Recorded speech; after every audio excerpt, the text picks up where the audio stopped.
Я приветствую вас, дорогие друзья, уважаемые гости и подписчики моего канала, а также канала Алексея Арестовича. Это прямой эфир, прямо сейчас 21 час, у нас 29-й день сентября, вот уже и октябрь, как говорится, на носу, буквально послезавтра. Обсуждаем мы очередной день войны и тонны заявлений и разных мнений. Алексей Николаевич на связи, приветствую вас.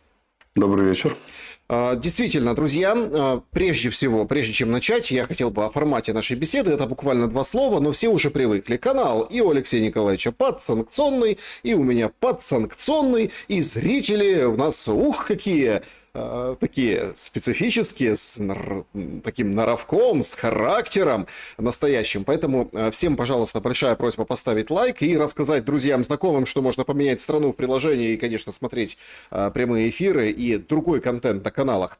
Формат очень простой. QR-код, который видите возле меня, это возможность задать вопрос. С него мы начнем, с этого вопроса, так сказать, непосредственно нашу сессию вопросов и ответов. QR-код это другой сервис, но тот прошлый тоже работает, поэтому спасибо большое, что поддерживаете канал, и спасибо большое за то, что задаете вопросы. Также клуб зрителей Шелеста в телеграм-канале и сообщество YouTube, и чат трансляции, причем и один, и второй. QR-код, который видите возле Алексея Николаевича, это его школа коммуникации и мышления. В общем, переходите, интересуйтесь семинарами и, конечно, приглашаем всех и каждого, так сказать, познать себя и немного этот мир. И, конечно, с вас подписка, лайк, репост, комментарий. И начнем традиционно с опроса, который у меня на канале предлагается вашему вниманию. Он звучит так. Зачем ТЦК пакуют уже отслуживших или комиссованных мужчин?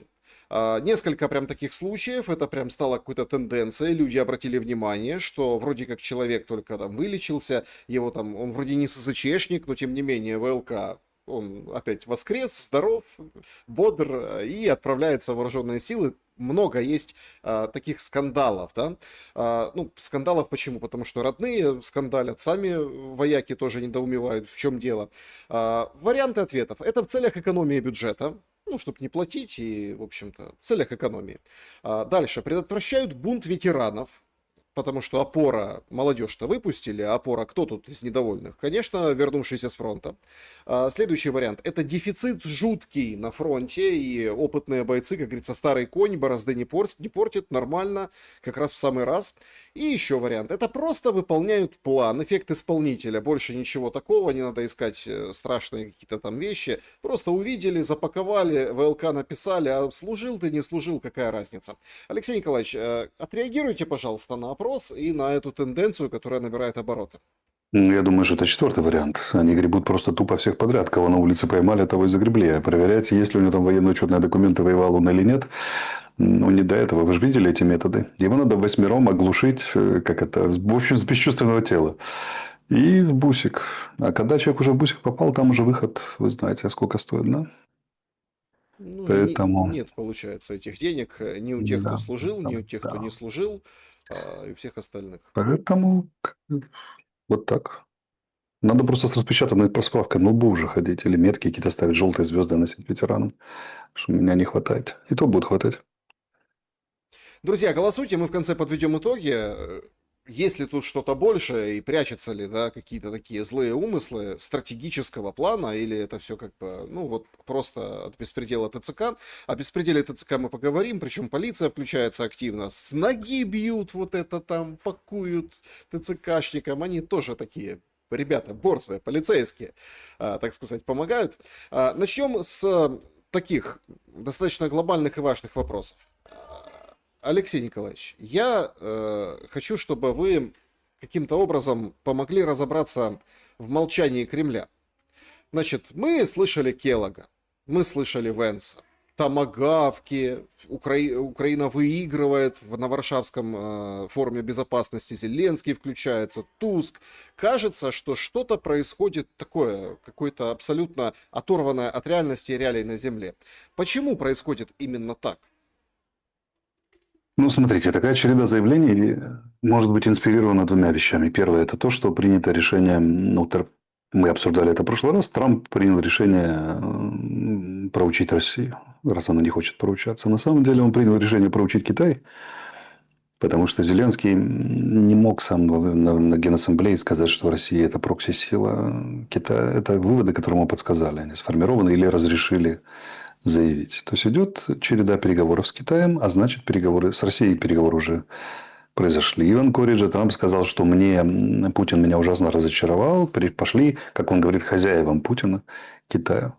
Россия рассматривается как прокси-сила Китая в данном случае. Ну, и там, как всегда, идут одновременно переговоры, а с другой стороны, чтобы они шли успешнее, шантаж и давление.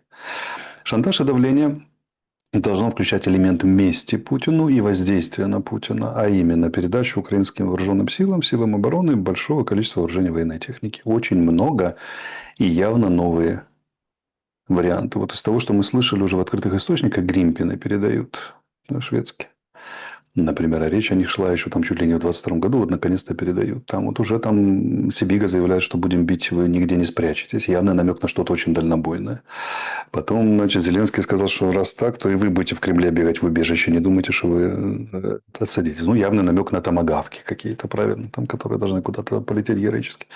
Да или нет, элемент это психического воздействия или нет, мы не знаем до тех пор, пока первый томагавк не будет применен, допустим, да, и так далее. Но как бы понятно, что решение о передаче большого и долгой передачи большого количества вооружений принято. Вот. Поэтому они все воспряли духом, рассказывают, что Украина вообще побеждает не сегодня-завтра. И ракеты у нас теперь не на 2-3 дня украинских, а на ого, сколько и так далее, и так далее. Вот это вот фактор.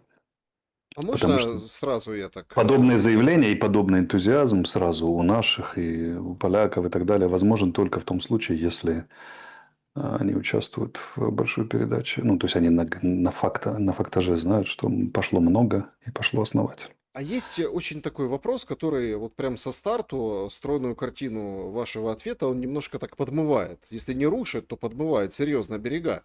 А за что Трампу мстить Путину? За то, что не согласился на вариант примирения, Какой? который предложил Трамп. А Путин ли не согласился на этот вариант? Путин не согласился. Да.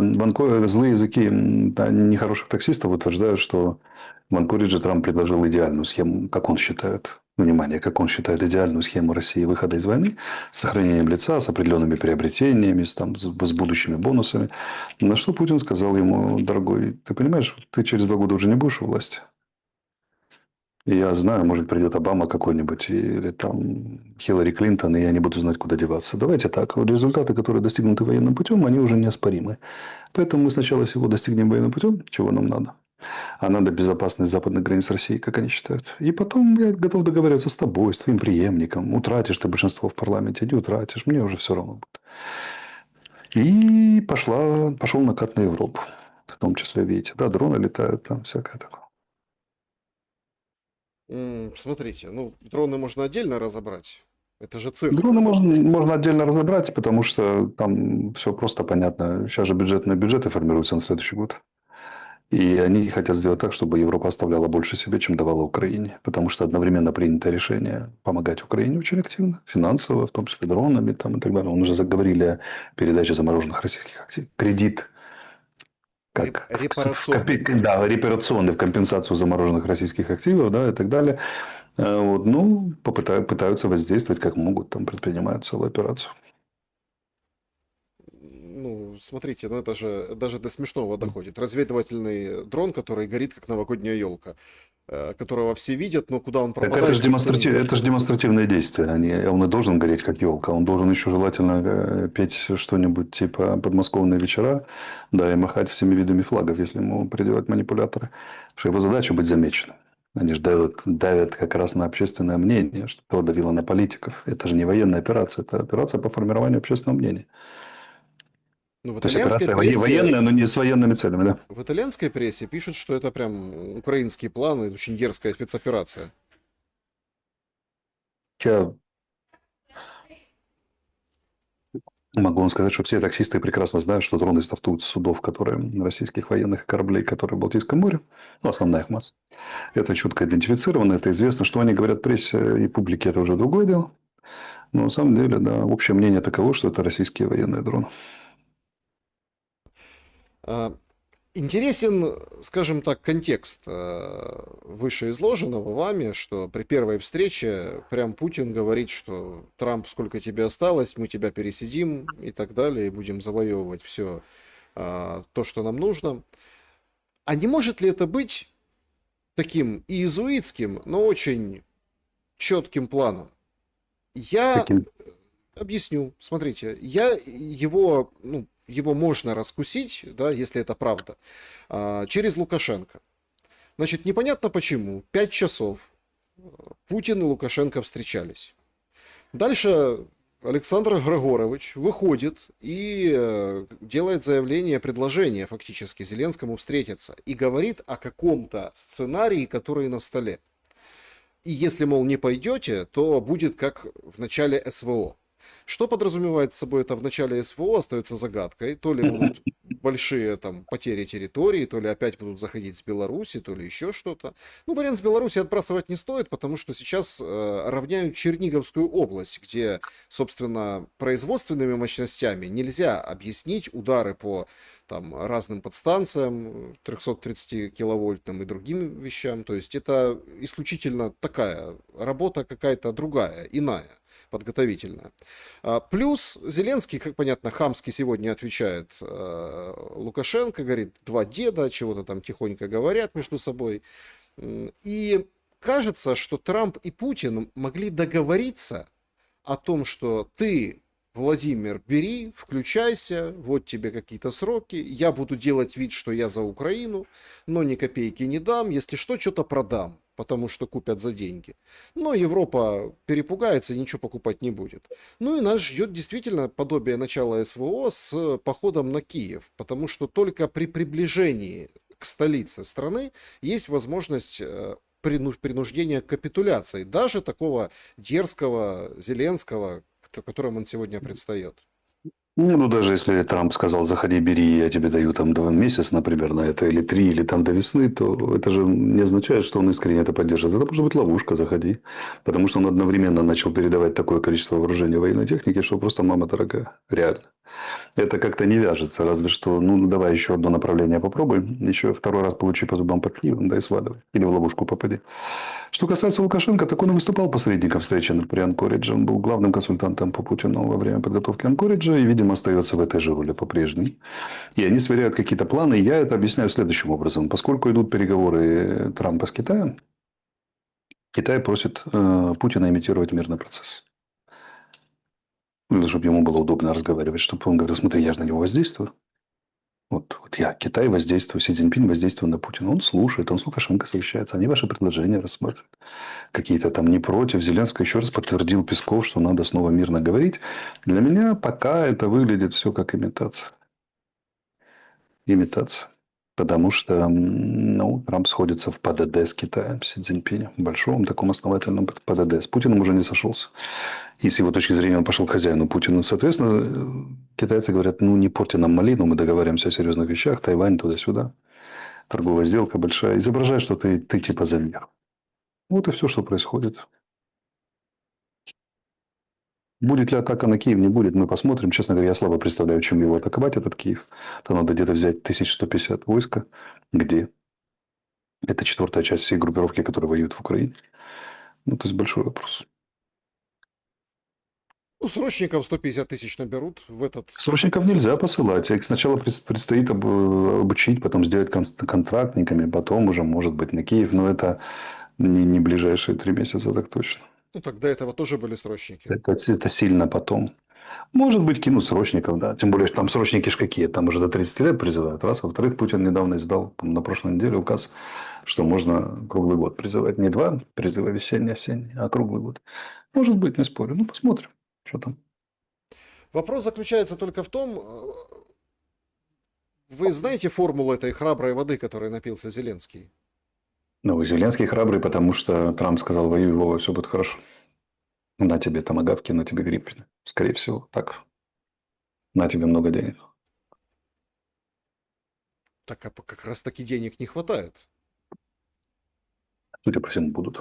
Недаром Европа заговорила про кредит. Я знаю, что на Западе полны решимости европейцы и американцы дать много денег и дать много оружия. Это точно. Как вам кажется, деньги и оружие на этом этапе войны могут привести к перелому, о котором, собственно, и... К перелому нет. В идеальном варианте они сильно занизят темпы российского наступления. Ну, и будут наносить потери, после которых действительно можно задуматься, ну, на этом этапе может миром закончить. На этом этапе. Не вообще миром, а на этом этапе. Потому что ну, чувствительные потери будут. Но это как бы, понимаете, первое. Сначала их должны дать. Второе, их надо получить. Третье, их надо правильно применить. И вот особенно третье, значит, вызывает у меня определенные сомнения, потому что, глядя на то, как рулит наша ставка, я начинаю подозревать, что один фильм дать много денег, а другой фильм дать все оружие мира и все деньги мира, но чтобы их еще с нашей вожди сумели правильно применить. Вот это не вызывает во мне особого доверия, честно говоря. Но какое-то воздействие они наверняка произведут на Украину. Вернее, на Россию, на российские вооруженные силы, да на саму Россию, судя по всему. Там несчастный НПЗ будет выноситься и дальше, и дальше. Судя по заявлениям американцев, что они готовы заместить российский нефть и газ в Европе. Там это недвумысленно связанная тема. Поэтому что-то будет происходить. С другой стороны, давайте посмотрим шире. Китайцы могут что-то дать россиянам в таком случае. Корейцы могут дать. Приехать где-нибудь. То есть, это обоюдоострая история. Но почему храбрится Зеленский, понятно. Потому что, скорее всего, он решил проблему бюджета. Она ключевая. И на следующий год и второй он решил проблему вооружения военной техники. Нерешаемая проблема и самое больное место Украины – это мобилизация. Потому что не томагавки решают. Томагавки – это вторая, это третья по важности причина успеха либо неуспеха на поле боя. Наличие пехоты в первой линии. И здесь проблема. Войска очень медленно, но тают. Словно, это не секрет, это мелькало в открытой печати. Украина призывает 20, чуть больше 20 тысяч в месяц. Половина из них СЗЧ недееспособна и так далее. Половинка компенсирует те потери, которые мы несем в течение месяца. Убитыми и ранеными. Поэтому не удается наращивать. Медленно тает. А россияне очень медленно, но наращивают группировку. Очень медленно. 2-3 тысячи человек в месяц, но наращивают. И вот это фактор. Фактор того, что нам не хватает людей, а в России по-прежнему в военкоматы идет публика. Ну, или так или иначе образом попадают войска. А томагавки потом. Искандеры, это все потом. Мы в прямом эфире, там, 5 минут назад распространили от Зеленского его разговор с телефоном. Он заявил, что ВСУ продолжают контрнаступление под Добропольем. Значит, к началу сегодняшних суток нашим силам удалось освободить уже с начала операции более 174 квадратных километров и более 194 километров очистить от российских диверсантов. Очень спорная история с тем, что происходит на этом участке фронта. Поскольку у нас военный дневник, я хочу, чтобы вы прокомментировали Добропольское контрнаступление и что происходит буквально рядом, Алексей Николаевич. А рядом идут вперед. А как же там зачищаются такие сотнями квадратных километров территории? Называется Тришкин кафтан. Пока Азов был на Серебрянском лесничестве, противник там не мог продвинуться.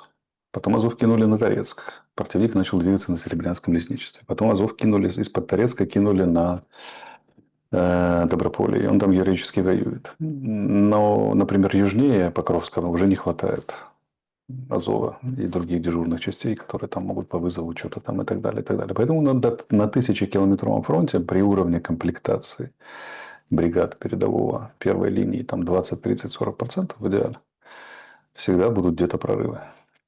Другое дело, что на Доброполе это первый такой прорыв. Туда хватило героических там, да, контрнаступательных сил переброшенных.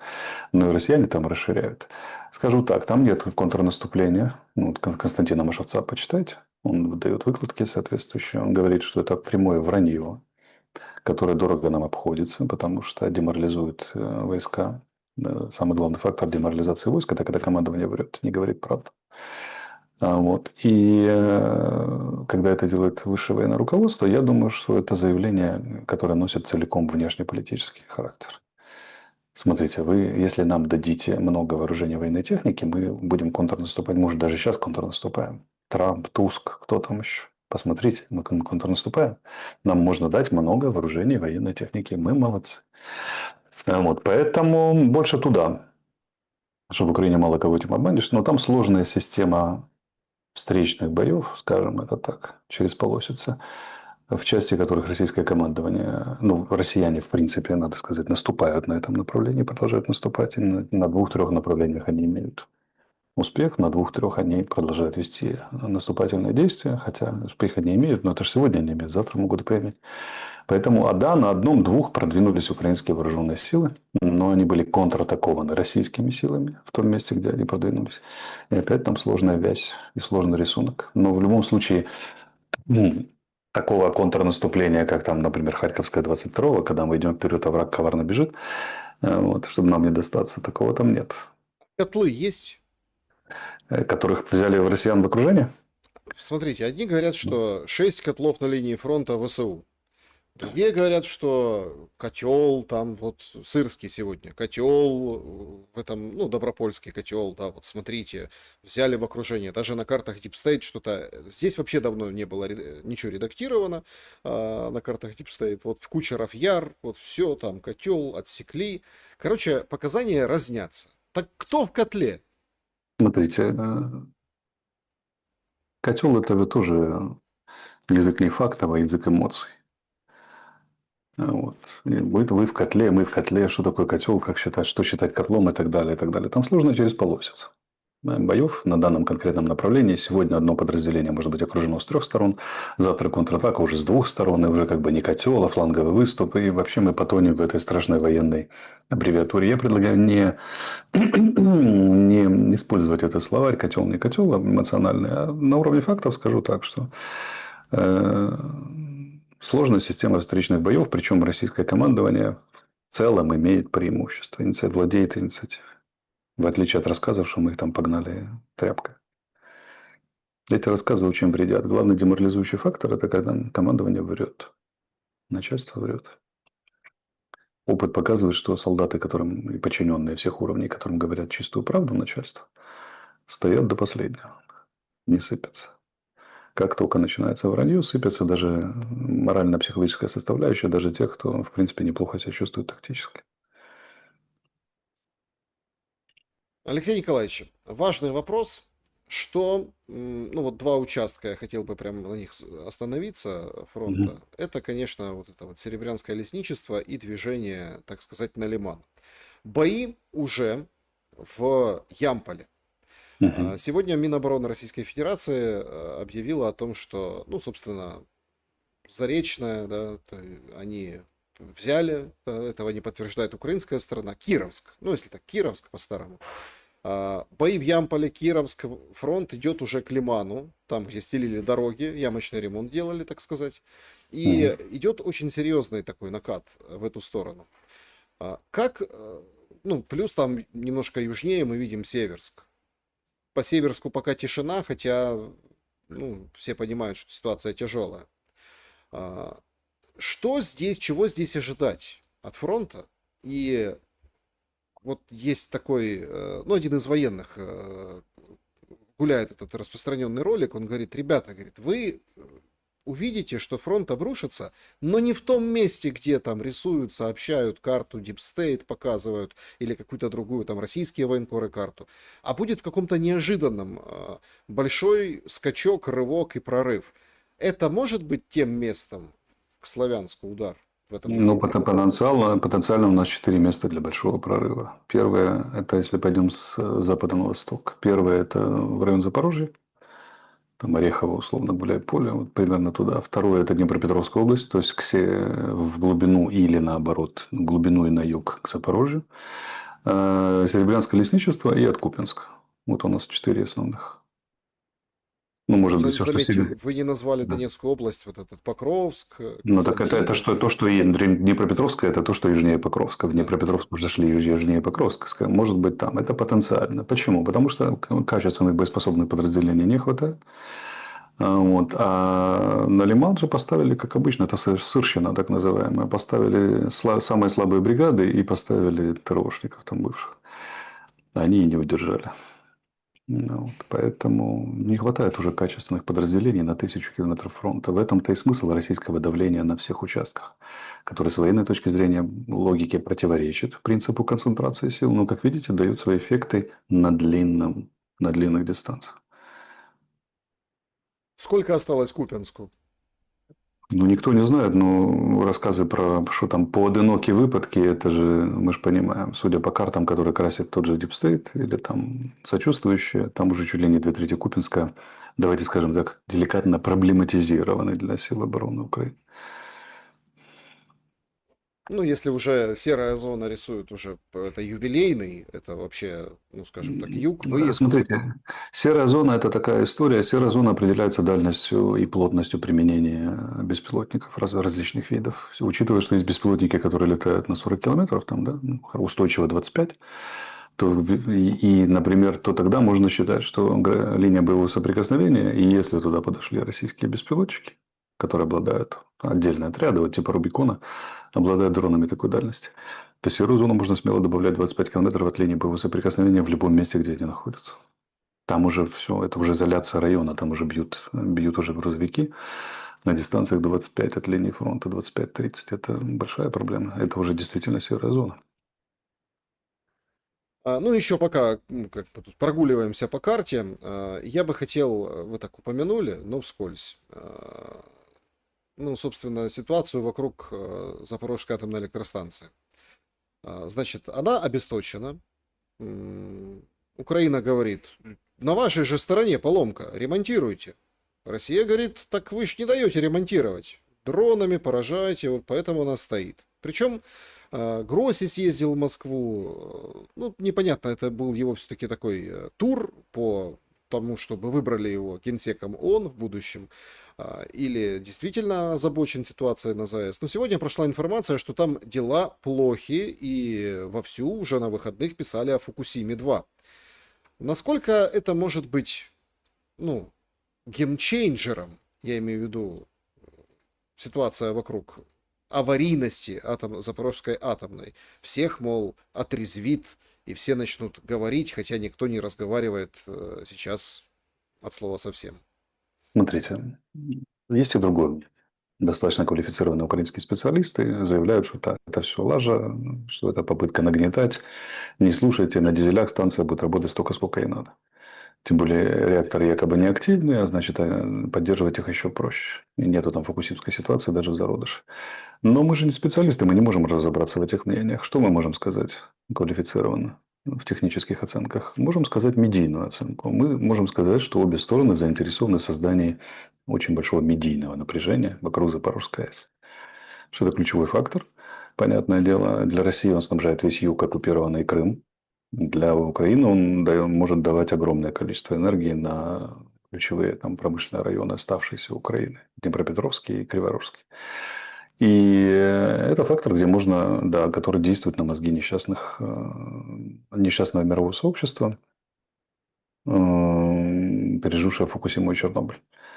Поэтому на этом очень удобно шантажировать, разгонять. И обе стороны разгоняют. Кто там кому бьет дроны и не дает ремонтировать, это мы с вами не знаем. Мы там не следим по месту. Но можем сказать, что пугать Фукусимой выгодно и Украине, и России одновременно. Является это ли суперфактором? Можем посмотреть по публикациям западной прессы. Я нигде не видел, чтобы это вообще рассматривалось всерьез. Перспектива атомной аварии на Запорожской АЭС. Почему об этом говорит глава МАГАТЭ? Ну, потому что чем больше опасности он предотвратит, тем больше шансов на пост главы ООН. Правильно. Поэтому, с моей точки зрения, техническим фактором оно не является. Медийно из него раздуть не удается. Потому что я ориентируюсь на западную прессу. На западную, ну, в общем, мировую прессу. Нигде слово Фукусима не звучит. По крайней мере, я не видел. Ежедневно просматривая новости соответствующие. Ну, и это существует только в русскоязычном пространстве, где стороны взаимно пугают друг друга.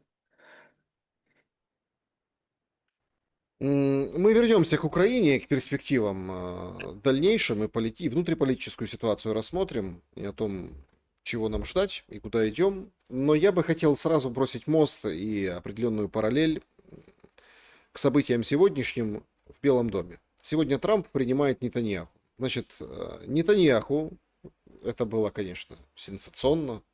такой мощный старик, как Нетаньяху, извиняется перед Катаром. Причем премьер-министру Катара он прям лично обратился, позвонил ему, говорит, извини, Абдель Рахману Аль-Тани. В общем, мы не хотели. В общем, там гибель сотрудника безопасности Катара была в результате атаки, поэтому мы там поможем родным, все такое. То есть мы, извини, брат, дело такое, война. Но Трамп, вот буквально в прямом эфире появляется от Белого дома сообщение, опубликовал план по завершению конфликта в Газе.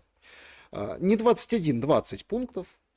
Витков просто 21 нарабатывал, получилось 20. Значит, немедленное прекращение боевых действий, вывод войск Израиля за пределы сектора, заморозка боевых действий, обмен этого на освобождение всех заложников. 72 часа дается на это дело после того, как Израиль признает, да, окей, мы в деле. После освобождения всех заложников Израиль должен освободить 250 пожизненно заключенных и 1700 жителей Газы, которых задержали после 7 октября.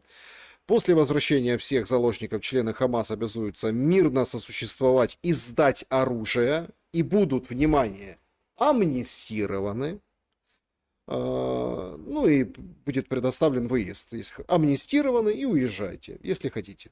Значит, управление Газой временно под руководством технократического, аполитичного палестинского комитета будет. Этот комитет будет состоять из палестинцев и международных экспертов.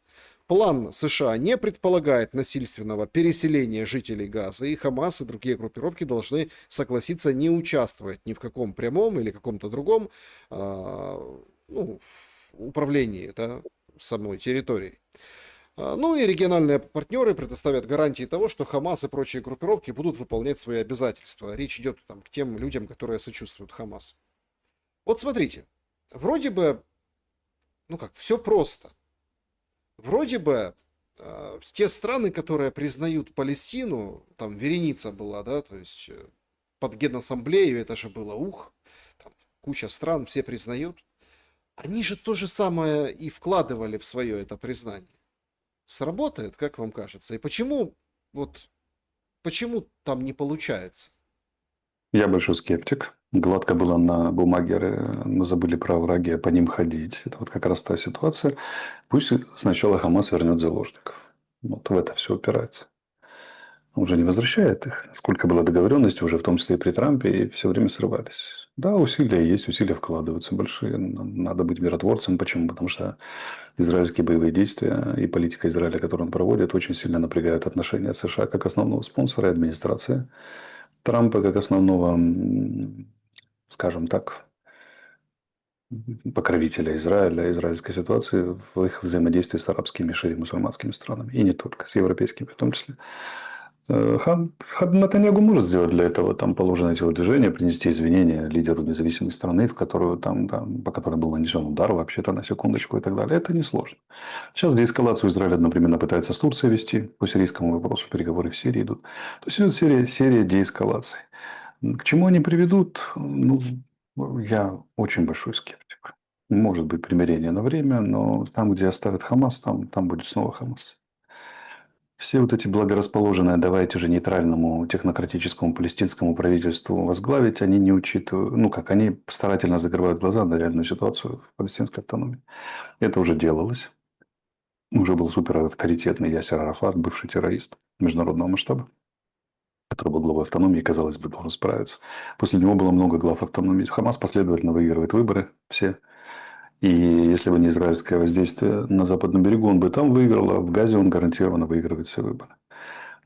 Кто пойдет в это правительство при тотальной ночной власти Хамаса, это очень большой вопрос. Откуда оно возьмет силы бороться с тем же Хамасом, который переименуется или просто скажет, нас уже нет, а на деле останется и будет воздействовать? Большой вопрос. Пока реально в Газе идут боевые действия, ожесточенные. Усилилась контрабанда оружия в Газу из Египта. И все это очень далеко от примирения. Но могу сказать, что израильтяне сразу заходили в Газу, у них план был поэтапный в этот раз.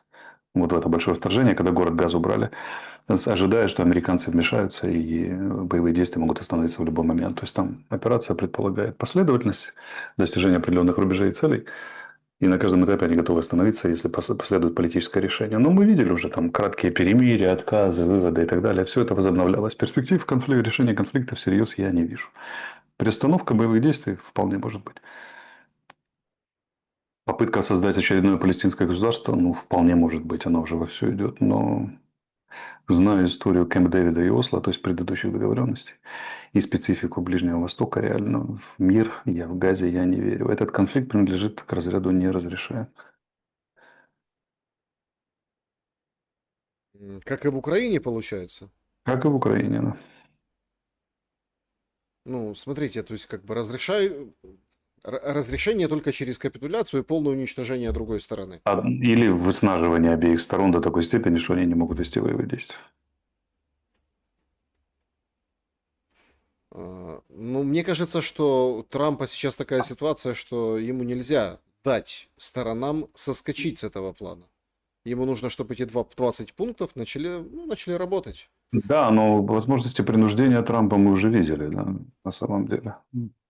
Например, в Украино-российском конфликте. Они весьма ограничены, скажем. Так их и не было. Кого?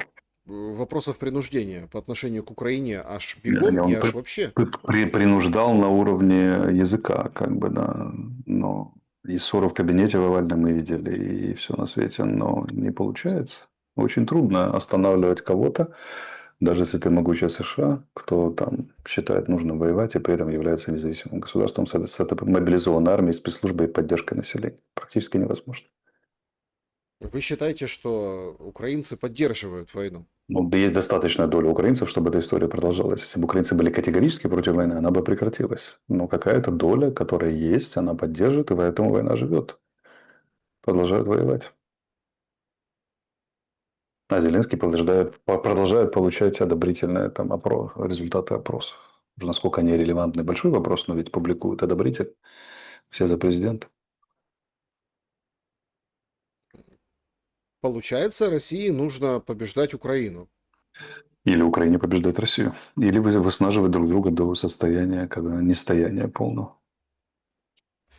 Министр обороны Великобритании Хилли обращается к Путину сегодня из Ливерпуля. Там, кстати, очень интересная история в Британии по поводу вот этого, ну, их съезда лейбористской партии в Ливерпуле. Жуткие протесты.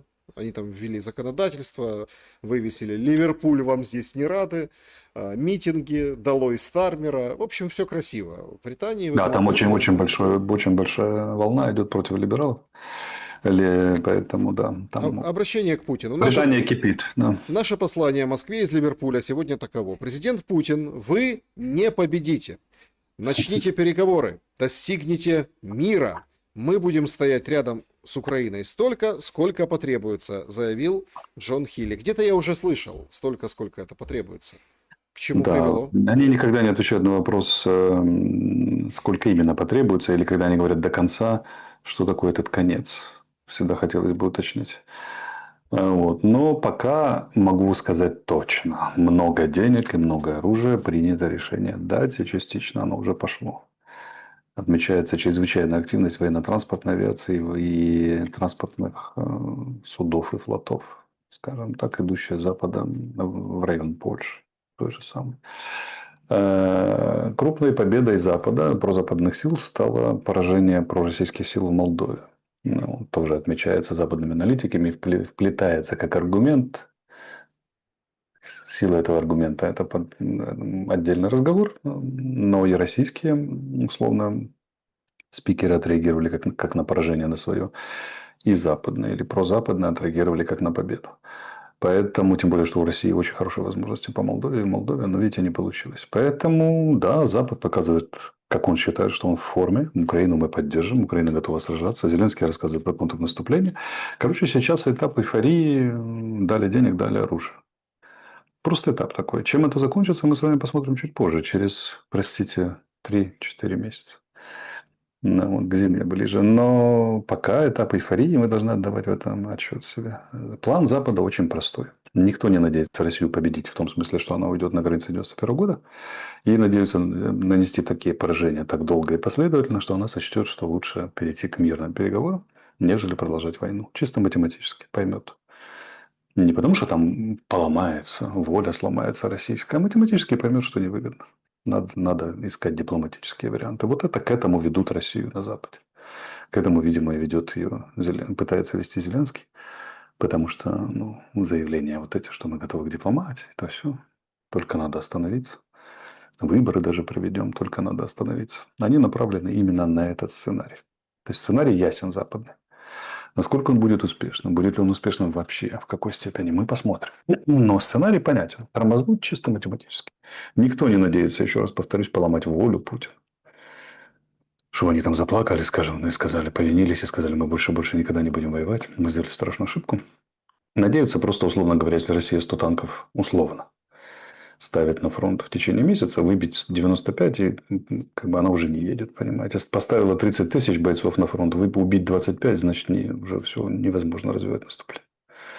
Но пока, напомню, и мы с вами об этом говорили, российское наступление развивается, темпы его ускоряются.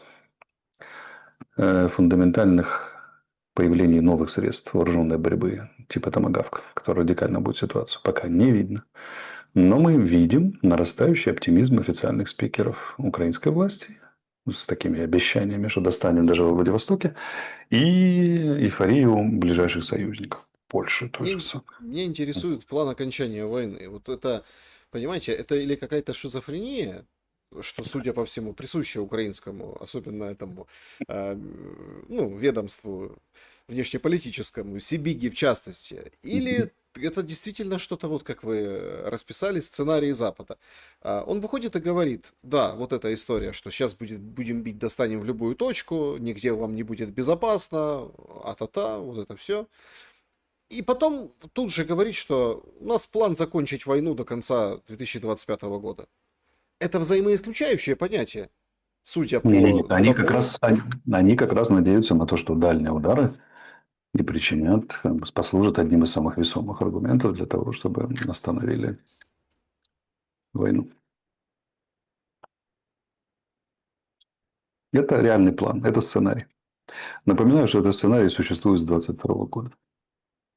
После провала Стамбульских соглашений это был сценарий, который лежит на столе. Всю дорогу лежит. Вопрос только в том, что на него никогда не давали достаточного количества денег и оружия, но вот сейчас очередная волна дать очень много и посмотреть, что из этого получится. В Верховной Раде решили выдвинуть Трампа на Нобелевскую премию мира. Вовремя? Опять же, для меня знак, что дали оружие и деньги. Надо как-то благодарить.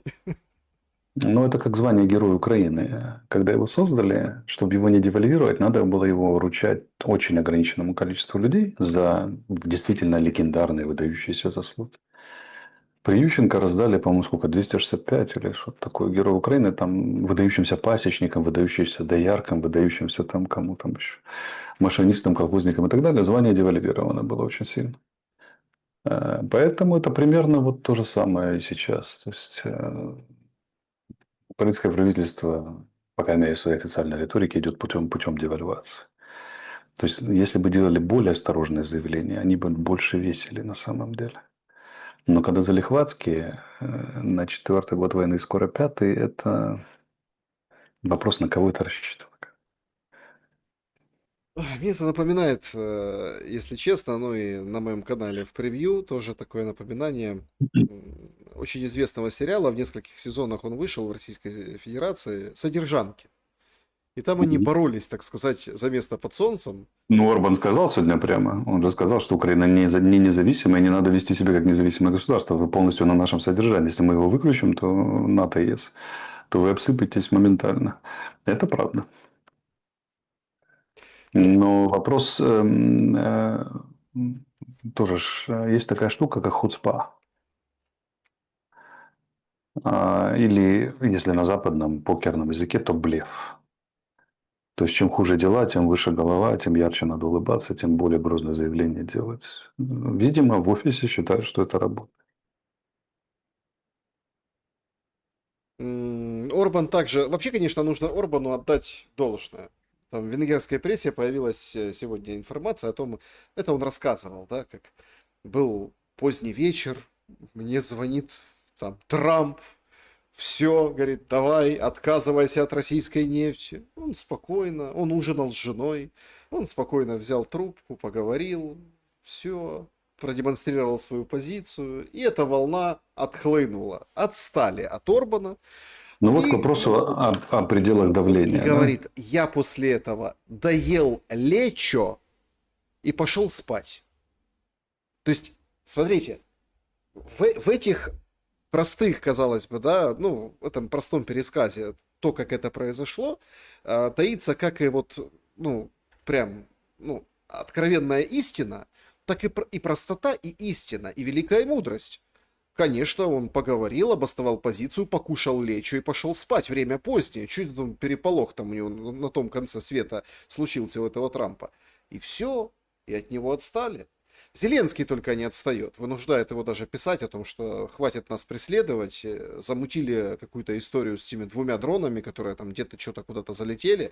И чуть ли там у нас не война с Венгрией. И не сдают россиянам позиции. Зачем это Зеленскому? Почему нет у него такой мудрости? Почему у Зеленского нет мудрости, это широкий вопрос. О нем можно долго говорить и заниматься антропологическими, психологическими, биографическими исследованиями. Я бы сказал так. Мудрость все время просится к Зеленскому в гости, но он ее не пускает, отказывает. Вот. А почему отказывает? Видимо, личная неприязнь у него к мудрости какая-то. Выработалась с годами. Что касается дронов, это действительно история очень сомнительная. Я, честно говоря, слабо представляю Венгрию, которая страна НАТО засылает на территорию Украины разведывательные дроны с разведывательными целями. Но что только в нашем лучшем из миров не происходит, здесь нужен фактаж, которого у нас, к сожалению, нет. Что касается его позиционирования, я показываю еще раз, да, что такое маленькое... Венгрия очень маленькое государство. Армия 35 тысяч человек. Как бы, да, население сколько там? 9 миллионов, по-моему, даже меньше. Но большой могучий Трамп, страшный, имеющий там, несравнимые большие ресурсы и все еще являясь государством номер один в международной политике, ничего не может сделать с премьер-министром Венгрии. А почему? Потому что он опирается на поддержку масс. Уже 16 или сколько лет. Если он откажется от российской нефти и газа, произойдет резкий скачок цен.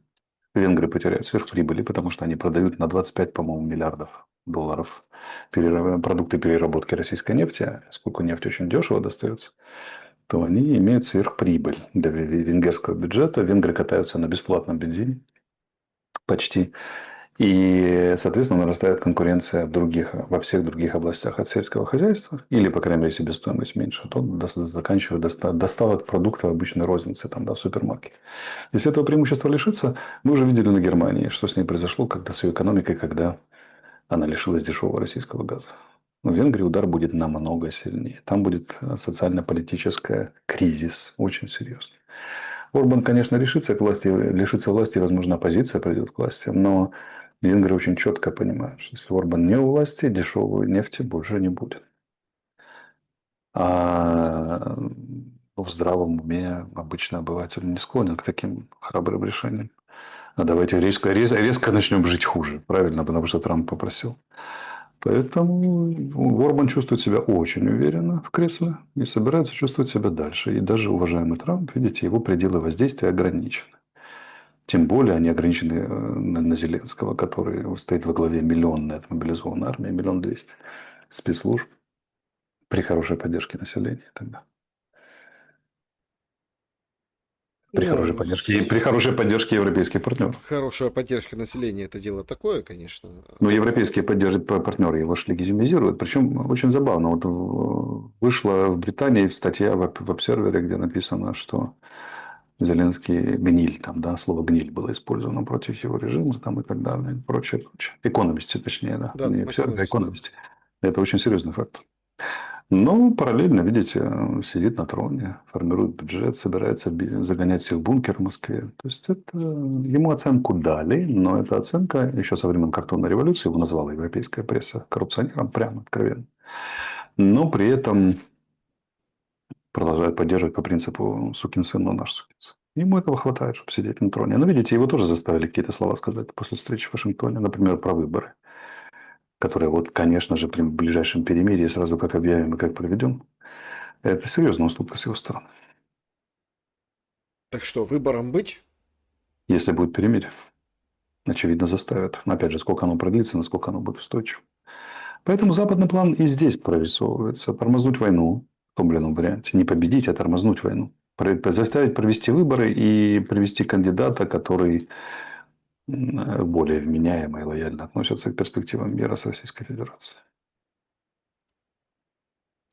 Тигибко почему-то вынырнул. Ну, в том числе. Тигибко, кстати, неоднократно в его карьере рассматривали как стабилизирующий фактор премьера, а дальше там и, возможно, президент и так далее, потому что он хозяйственник, умеет, еще из того, который еще умеет, считается так, я называю аргументы, которые называют. Хозяйственник, в хорошем смысле азаровская школа, умеющая считать там, да, и так далее. А вот потом что там еще? Система связей, умеренный, центрист, да, почему нет? Там банкир, владелец бизнеса. Кандидатов будет много, они будут разные, разноцветные даже, я бы сказал. Судя по всему, но пиар интервью это еще не значит поддержка на Западе.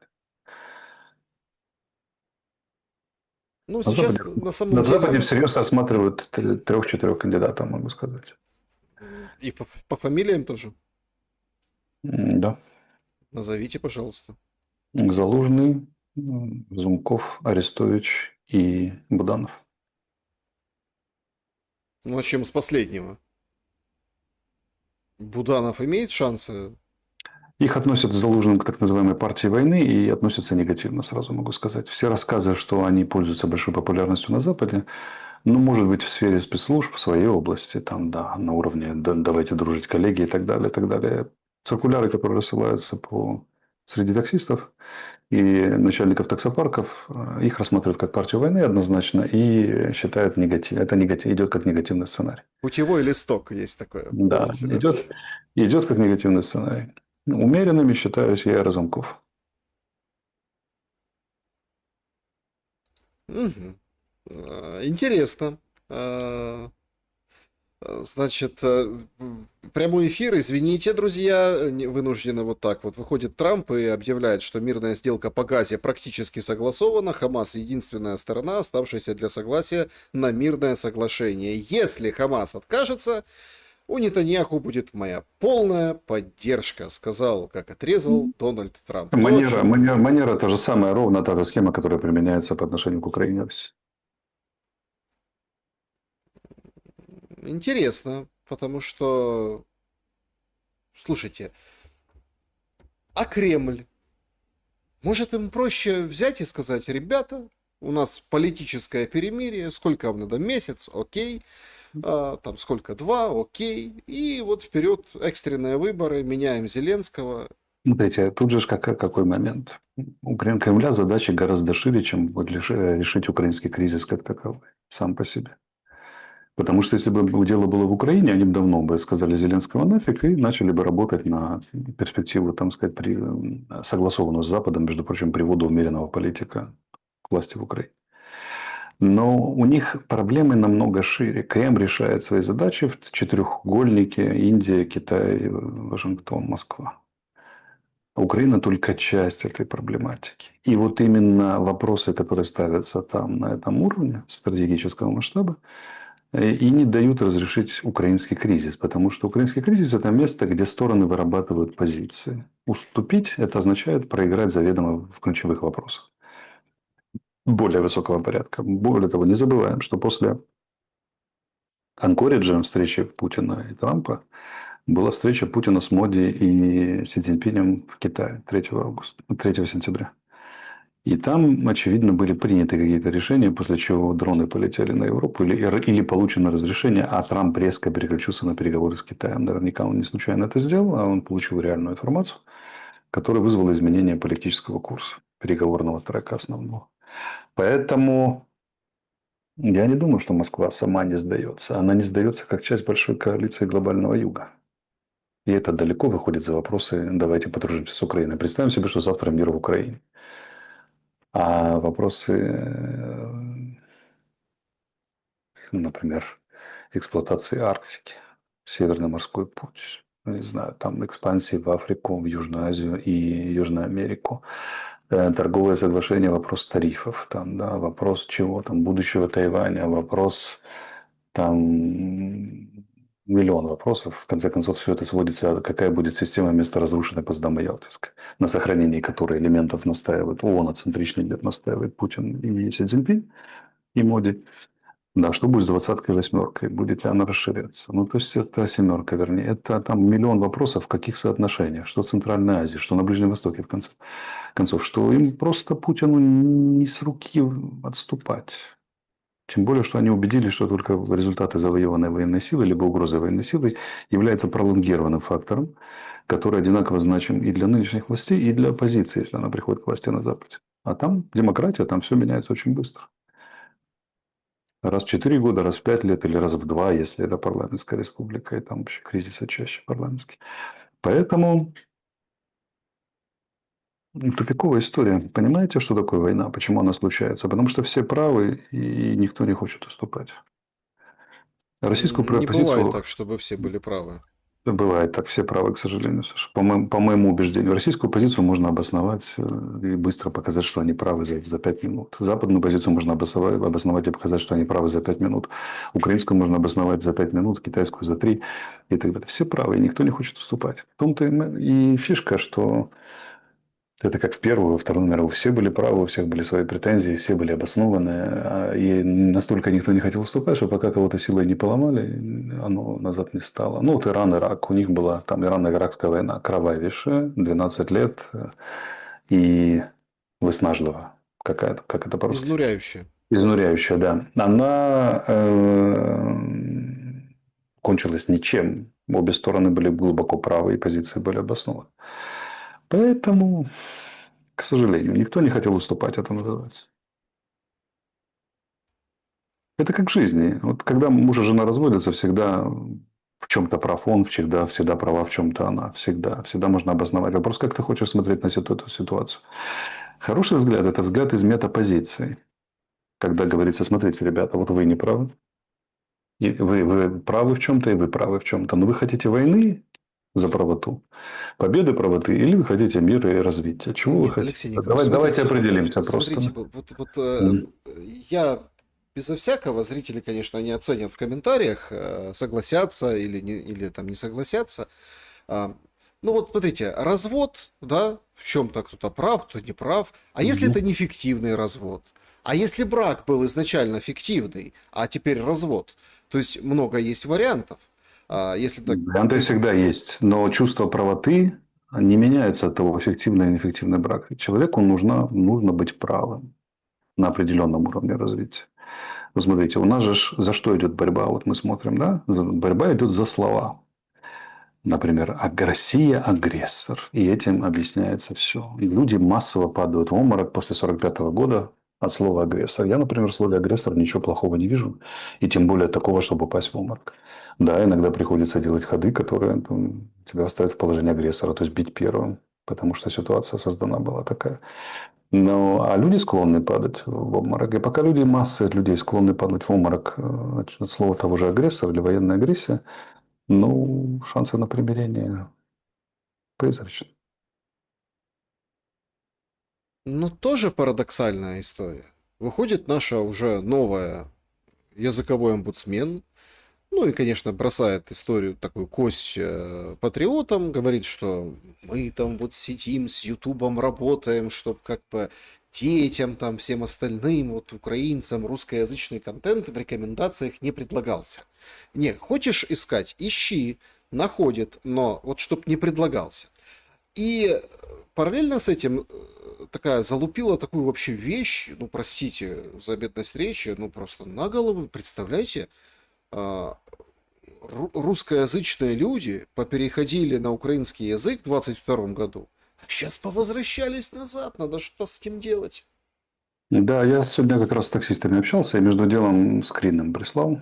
Они посмотрели и говорят, да, мы знаем. Очень сильно посмеялись. Говорю, как вы вот только всерьез к этому относитесь? Какова политика к таким заявлениям? Они говорят, ну, дикари, ну, что мы можем сказать? Если вы собираетесь в ЕС, они спросили, то вы языковую хартию собираетесь выполнять европейскую? Видите, даже она, ну, это наша омбудсмен языковой вынуждена была внести все реверансы. Сказала, что мовные патрули – это как бы вранье. Вот. Надо их посадить в один кадр с мэром Ивано-Франковска и пусть поговорят. Сказала, что мы должны, и да, в конце добавила, что нет никакого преследования, языки и нас меньшин должны быть защищены, поэтому что у нас все четко, но явно намекая на выполнение европейского законодательства. Но тут же что же хитро сделали, землянка ОПА как сделала? Она русских не записала в национальное меньшинство Украины, потому что, ну, типа, нет такой национальности у нас. С контентом борется, а национальности такой нет. Поэтому, ну, что я могу сказать? Я уже много говорил, кто они такие. Могу сказать, кем их считают те люди, которые им дают оружие и деньги. Дикари и клоуны. У Запада настроение такое, особенно европейцев, что подождите, кончится, сейчас это эксцессы войны, когда закончится, мы это быстро отрегулируем. Просто не дадим денег. Все. Ну, вопрос войны и мира они так не отрегулировали. Ну, вопрос войны и мира сложно отрегулировать. А вот когда, если вдруг когда-нибудь все-таки мир наступит, то Украина же не сможет себя снабжать. Она долгое время будет ехать на помощь. Просто даже не для восстановления, а просто для выплаты пенсий и зарплат бюджетникам. И деньги будет давать Европа. Европа будет ставить уже в мирное время другие условия. Одно могу сказать. Никто не оплатит ни военную хунту, ни там шабаш националистов. Это решенный вопрос. Во время войны это еще могут поддерживать, глаза закрывать. После войны нет. Я не знаю, не имею подтверждения этой информации, но говорили, да, некоторые источники утверждали, что, помните, был анонсирован разговор Трампа и Путина. И он якобы был анонсирован на сегодняшний день. Вот на сегодня прям. Созванивались с Кремлем, и Кремль отказал в разговоре Трампа и Путина. Ну, это источники мотивируют издание тем, что ну, риторика Венса, риторика Келлога, вот это вот то, что переметнулся Трамп риторически, да. А дело же не в Ну, риторике. Кремль 100% знает, какие объемы вооружения военной техники передаются. Ну, кроме того, риторика. И, конечно, он демонстрирует свою фе. Мы радикально не согласны с этой политикой. Не уговаривайте нас. Заметьте, что Си Цзиньпинь выставил одно из ключевых условий прекращения помощи Тайваню. И Трамп заморозил помощь на 400 миллионов для того, чтобы вообще переговоры состоялись. А тут как бы Трамп сказал, окей, мы уже наговорились с Путиным, значит, все, и мы хотим говорить, возможно, дальше, но мы начали поставлять вооружение военной техники, соответственно, Путин говорит, ну, знаете, вы просите о переговорах, но без уважения. Поэтому давайте как-то с этим что-то делать.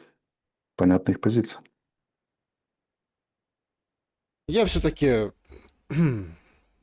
возможно, люди, которые нас слушают, они воспримут это как, ну, позитивную информацию. То, что вы несколько раз повторили, что прям такое вооружение, такая техника сейчас идет. Но мне кажется, все-таки это усугубит и продолжит дальше конфликт. И получается, что ну, Здесь русские чмыхнут ядерным оружием, тут встрепенутся немножко, все. И как смотрите, тут бы немножко другое. Значит, даже если бы не поставляли, конфликт бы все равно продолжился. Что в Украине существует консенсус, и у Украины союзников, что надо сопротивляться до последнего, даже украинцы, даже если не поставят. А если уже поставили, тем более будут сопротивляться. Проблема скорее во всех сторонах. Почему они не хотят решить дело миром по большому счету? Несмотря на неоднократные попытки. Это значит, они говорят на разных языках. Это проблема. Переговоры нужны, чтобы вырабатывать этот общий язык и общее видение. Обычно это когда маленькие государства воюют, обычно появляется кто-то большой и сильный и говорит, так, ребята, а может и не один, сейчас мы вас помирим. Ну, вот как Израиль и Египет всегда мирили одновременно СССР и США, а не просто один кто-то. Но в данном случае, когда большие ссорятся между собой, нету третейского судьи, разве что инопланетяне прилетят на этом корабле к нам в конце октября или ноября и всех помирят. А пока нет. Если бы они были людьми верующими, они бы могли бы через Господа Бога договориться. Но они, видимо, верят специфическим образом. Поэтому, увы и ах, война бы продолжалась что с оружием, что без оружия. А эйфория понятна, потому что оружие дает шансы замедлить темпы российского наступления. С другой стороны, возникает опасность. А если Россия упрется и поймет, что не едем, какую позицию займет Китай? Северная Корея? Не будут ли участвовать войска, не дадут ли больше вооружения военной техники? Не придет ли Россия к применению сильных средств, например, оружия массового поражения по Украине и так далее, и так далее. Ряд вопросов, на которые предстоит ответить. Смотрите, томагавки могут полететь? Могут. Если они будут сильно эффективными и других средств места складирования и применения погасить у России не будет, то шансы на применение тактического ядерного оружия возрастают, например, в этом варианте. Пойдут ли они на это, неизвестно, потому что это уже очень сильный шаг к эскалации. Могут быть против китайцев там, и так далее, и так далее. Но да, ну, опасность увеличивается. Чем будет отвечать Запад, как будет отвечать Запад и так далее. Пока мы можем сказать, все эти замечательные разборки идут на территории Украины за счет нашего будущего и наших граждан, наших смертей. Эта ситуация глубоко неудовлетворительна, но я же вынужден констатировать, что пока другого выхода нет, к сожалению. Все решили воевать. Ну, окей, тогда воюем, что ж делать. Сколько этим миром занимались с ноября, считайте, прошлого года гнали мирный трек непрерывно. С февраля он пошел вовсю, и вот он догнался. Сейчас в ноябре, по судя по всему, закончится, потому что я не знаю, какой шанс на то, что Трамп с Си Цзиньпинем договорится. В ноябре у них, по-моему, взаимные визиты или около того. Но я скептик. Поэтому, к сожалению, воевать и воевать еще. А правильные слова в стиле «закончим до 25 года», да, все будут говорить. Неправильно. Дядя Федор, ты бутерброд с колбасой ешь. Да, да. Плохие нарративы, Алексей Николаевич, двигаете как человек, Да на которого ставят уж таксисты какие, вместе с Разумковым. уж какие есть. Нет, так моя же позиция не меняется. Я как был за мир, так и остаюсь за мир. Я просто констатирую, что мира не будет в ближайшее Ну время. так а как к нему прийти в ближайшее время? А нету шансов прийти. Они же все невменяемые по обе стороны границы. И вот поверьте, я в этом убедился так точно, лично. Нет, ну подождите, всегда есть какие-то варианты. Есть, как это там, есть там ледоруб, есть табакерка, есть Ну, какие-то... всех заледорубить из-за табакерить не получится. Нет, ну в Америке так вообще стреляют всех подряд. Ну, Трамп теперь за стеклом сидит, а если Трампа и убить, то Венс придет к власти, и тогда всем станет вообще мало места, поверьте мне. Поэтому тут как бы все сложно. Статус все сложно. Смотрите, давайте еще раз проясним. Я как был за мир, так и остаюсь. Ничего не поменялось. Я просто констатирую, что его не будет в ближайшее время. Что все заняли другую позицию. Дружно воюем. Не верите вы, Алексей Николаевич, в Сибигу? Не верите? Чему я верю в Сибигу? Я даже верю удару томагавком прямо по Кремлю. Как бы, да, только я могу сказать, что так мира, шансов на мир не добавит. По крайней мере, сразу не добавит. Потом, может, и добавит, но сразу нет. Ну, я имел в виду другое заявление о том, что до конца года Украина придет в мир. Это? Нет, так это риторики будет сколько угодно. Все будут приходить до конца года, до конца месяца, до конца тысячелетия, до конца столетия.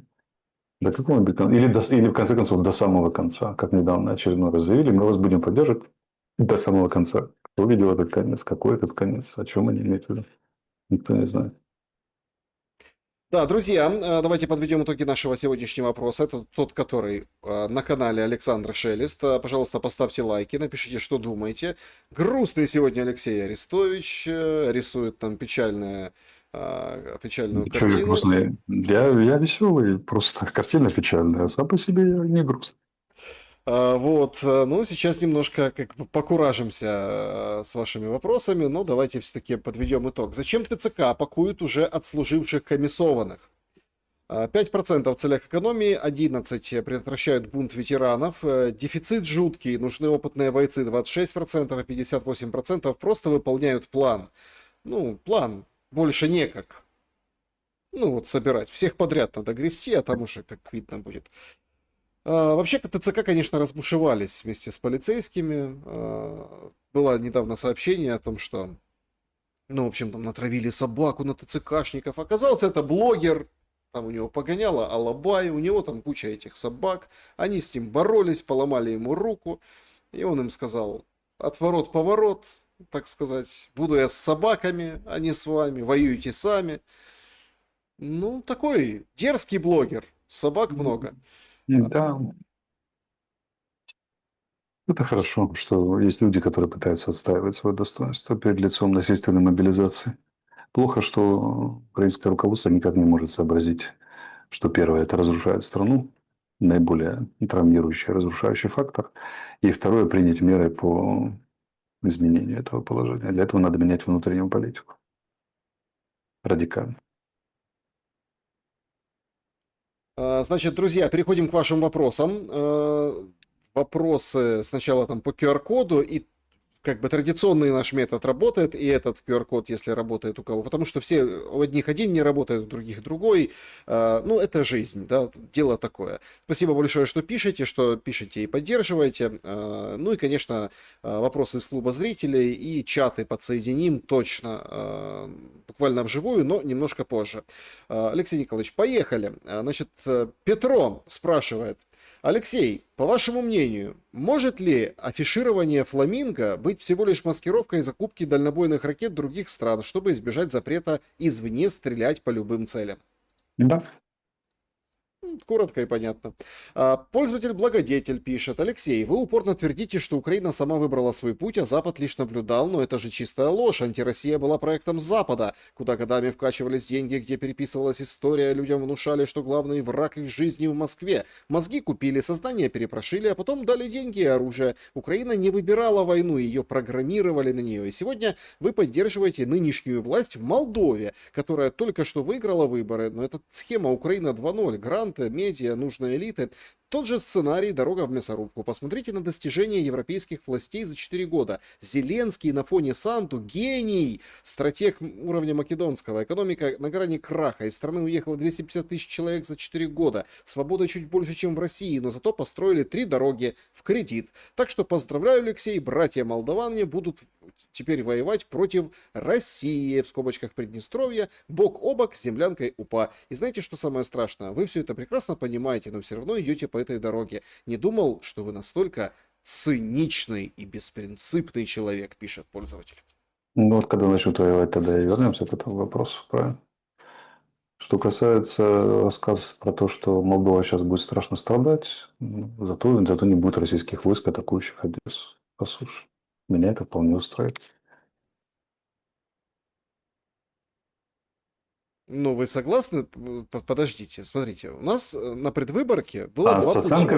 с оценками то, что Запад, этот самый Запад готовил Украину, так Украина все равно выбрала готовиться даже в таком сценарии. То есть это все равно было ее решение. Если даже Запад накачивал и программировал. Просто всех программируют, не все программируются, понимаете. Да, можно было не программироваться. Но программировались и очень охотно.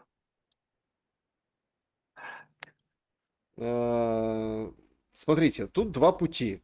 Нам же как рассказывали на предвыборной кампании. Я вообще, если честно, ну все какие-то такие, как дети, ей-богу. Нет, я понимаю, что этот пыл, задор, вот этот выборы, там гонка, всем интересно, политический азарт, драйв. Не-не-не, ребята, ну, все посмотрели на Румынию. Вот сейчас вот маленькая Румыния, Молдова с румынским паспортом Санду, все сделала красиво, чуть-чуть до большинства догребла, все нормально. У меня вопрос. Получается, что если теперь там Молдова не нападет на Одессу, то это означает, что румыны, французы, бриты и Санду нападет на Приднестровье вместе с Зеленским. А что нападать на Приднестровье? Зачем? Зачем на нее нападать? Если в Приднестровье включить и интегрировать в состав Молдовы, просто цинично считаю, то пророссийские силы получат плюс 300 тысяч избирателей. А зачем? На следующие выборы. Зачем? Позлить Россию.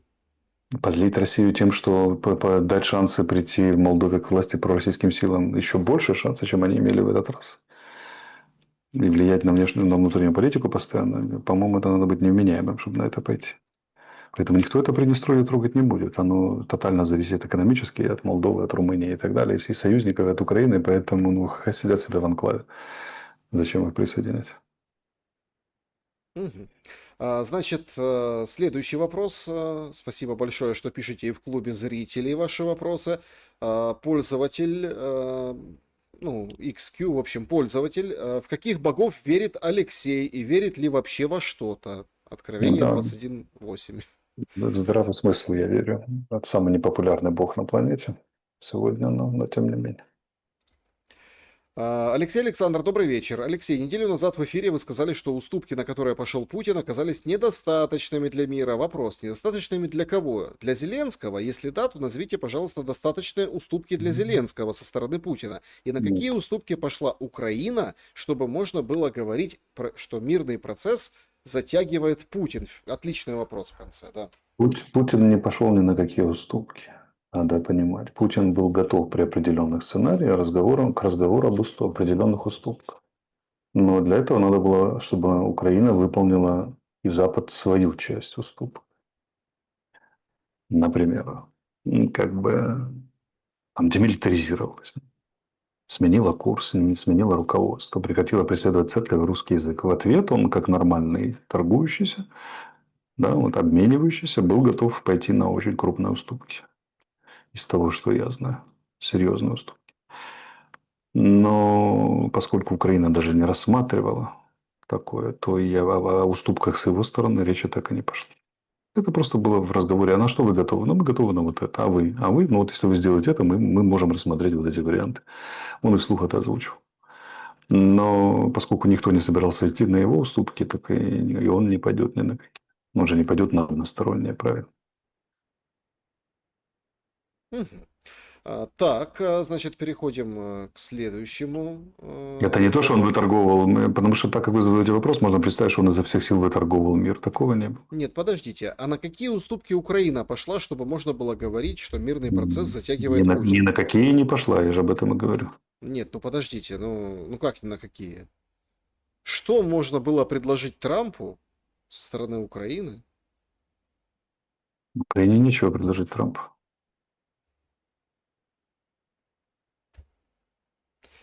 Хорошо.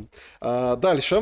Добрый вечер, Алексей. Вы вписали себя в такое малое число рассматриваемых на Западе вариантов. Что должно означать, что вы с ними на контакте? Так вот, с кем, что говорят, если не хотят заканчивать, то зачем им вы? Потому что рано или поздно они надеются закончить. То есть не хотят, но надеются. Надеются, конечно. Сценарий известен. Тормозную, показать России бесперспективность математическую дальнейшего наступления на Украину. А там, если будет мир, и когда будет мир, то понадобятся умеренные политики, потому что в Европе левоцентристы. Им нужны центристы у власти в Украине, комплементарно.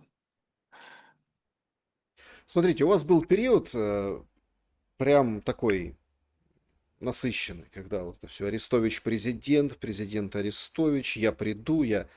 А, этот сценарий, который вы только что описали, он меняет вашу стратегию с той, которая была озвучена, ну, тогда, да, в позапрошлую итерацию? Моя стратегия никогда не меняется.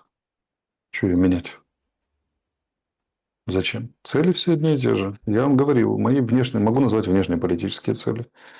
Это сделать систему коллективной безопасности в Восточной Европе, которая предусматривает, чтобы создание системы противовесов, сдержек, арбитража и договоренностей, которые приведут к тому, что Россия, Украина и Беларусь никогда не будут воевать между собой. Во внутренней политике борьба с коррупцией и перевод Украины к проекту непроедания советских запасов, а к развитию. Очень простые цели. И в целом это про достоинство, возвращение достоинства людям, когда человек будет на первом месте. Его достоинство, его возможность развития и так далее. Вот это моя программа. Вкратце, она никогда не меняется. И никогда не поменяется. Захватит ли там Тайвань, высадятся ли инопланетяне, ударит ли ядерным оружием, эта программа не меняется никогда.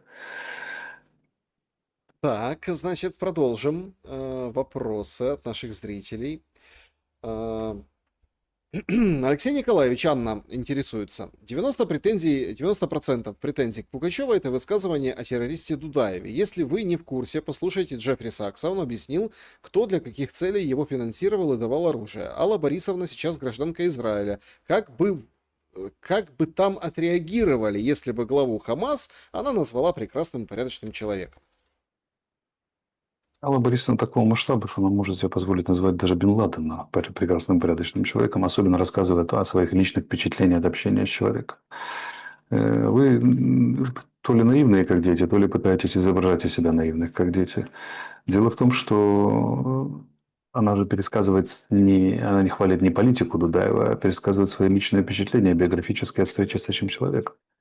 А я могу сказать, что ну, я видел людей, которые в жизни были никаких параллелей с Дудаевым, просто из своей биографии, которые в жизни были обаяшками до такой степени, хоть к ране прикладывая, идеальные, честно порядочные люди, а в профессиональном отношении не знаю, там некуда было прятаться, понимаете, да? Так очень часто бывает. Более того, крупные политики в жизни, как правило, обаятельные, харизматичные люди, которые могут с собой увлечь. А какую политику они проводят, это уже отдельный вопрос. Значит, э,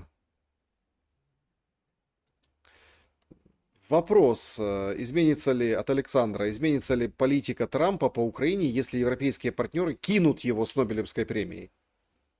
Не изменится. Его политика диктуется не движением украинскими депутатами или европейскими партнерами на Нобелевскую премию или нет. Его политика диктуется не проиграть Китаю. Оксана Бондаренко В том возмущается. числе в прокси-войне на Украине. Да, Оксана Бондаренко возмущается, говорит, то есть по Украине уже запущено 1050 дронов и ракет. Она не сдалась. А Россия, которая в 10 раз больше и расчет на 100 плюс томагавков, я уже молчу про доктрину, которую США читали, и верят ли они будут рисковать, что наводить и запускать томагавки ради Украины. Если вы используете эмоциональные эти самые категории, то вы сами себе мешаете мыслить и понимать. Никто не ждет от России, чтобы она сдалась. Я это раз 5 повторил всего.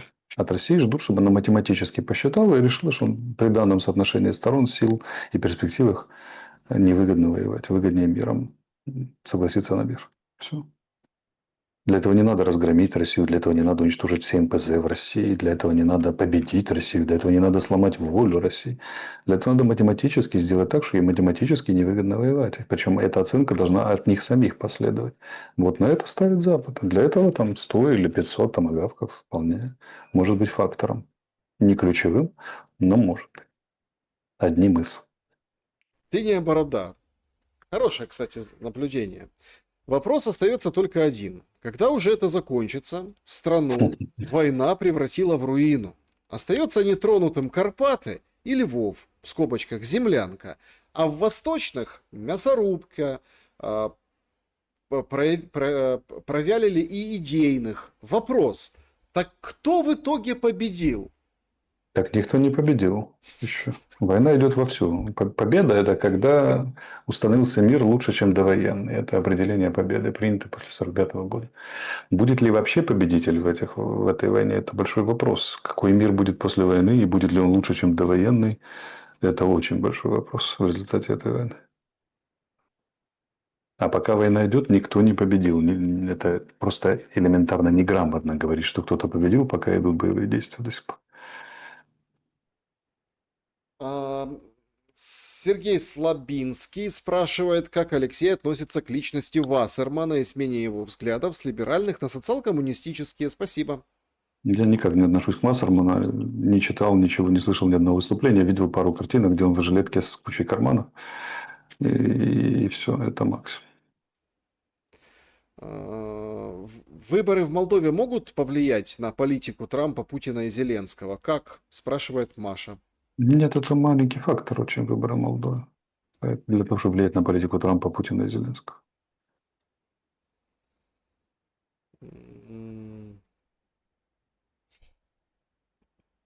Ну, в общем, Александра возмущается вам, Алексей Николаевич, что человеку свойственно менять позицию при получении нового опыта. Но перевирание своих же слов, откровенная демагогия – это же другое. У вас то Путин всех переиграл и приехал на Аляску спасти Трампа от его же обещаний. Теперь Трамп дал шанс Путину на Аляске. А таких примеров куча ваших слов. В своей школе вы говорите, что репутация для лохов. Так какие у вас могут быть претензии к Зеленскому? От слов к реальности, которая режет слух украинцам, ушли в сторону фиолетового луча, который они с удовольствием слушают. Это сугубо какой-то шкурный интерес у вас. И второй момент. Зеленский послал президента Лукашенко с предложением о мире. Так кто против мира? И когда опять переобуваться? Просто вы, уважаемый Александр, хотите Александра, очень... девочка. Александра, я же говорю, очень хотите жить в черно-беленьком мире, где все камешки черные справа, а камешки слева. Реальный мир – это галька на пляже. Там очень много цветных и перемешанных камней. Поэтому все сложно. Вы не допускаете такой мысли, что когда вы говорите с вашим мужем, например, или с вашими родителями, или с вашей подругой, то она хочет одного в этой беседе, а вы другого. Или у вас всегда совпадает мнение с окружающим? Трамп хотел спасти Путина, Путин хотел спасти Трампа, сыграть им комплементарно. В результате, когда начали оговаривать пути исхождения, вернее, варианты этого спасения, оказалось, что противоречия таковы, что договориться они не могут. Вот и все. Так сплошь и рядом бывает. Или вы, но если вы человек, который всегда согласовывает все свои переговоры, все свои позиции гарантированно успешно со всеми вашими визави, откройте вы курсы, я приду к вам учиться, заплачу большие деньги. Вот. Вообще людям свойственно не договариваться. Когда люди договариваются, это исключение. Мгм. Если А, бы мы... Теперь смотрите, если бы мы не менялись в связи с опытом, вы бы этот разговор задавали мне у костра в пещере, а сидели бы мы завернутые в шкуры. Раз. Человечество только потому, что оно может меняться, и позволило создать Zoom, по которому интернет, по которому вы имеете возможность задать мне вопрос. Третье. Какой фиолетовый луч? Я же прямо вам сказал, что это планы сторон, а к чему они приведут, мы не знаем. И прямо сказал, что сейчас фаза эйфории и у Запада, и у Зеленского. Не у меня фаза эйфории, и не вас я призываю к эйфории, а фаза эйфории в связи с передачей большого количества вооружения военной техники у тех, кто одни передают, а вторые получают. Я не знаю, ну, вы меня обвиняете в переобувании, я вас могу попросить мыть уши почаще, потому что вы не слышите то, что я говорю. Может, вы предъявляете претензии к какому-то другому Арестовичу, который говорит подобные ужасные вещи, тогда скажите, я тоже, и покажите, где он живет. Я не хочу с ним иметь дело. Точно так же. Он подозрительный. Так, как вы его описываете, это ужасно подозрительный тип. Мне он не нравится.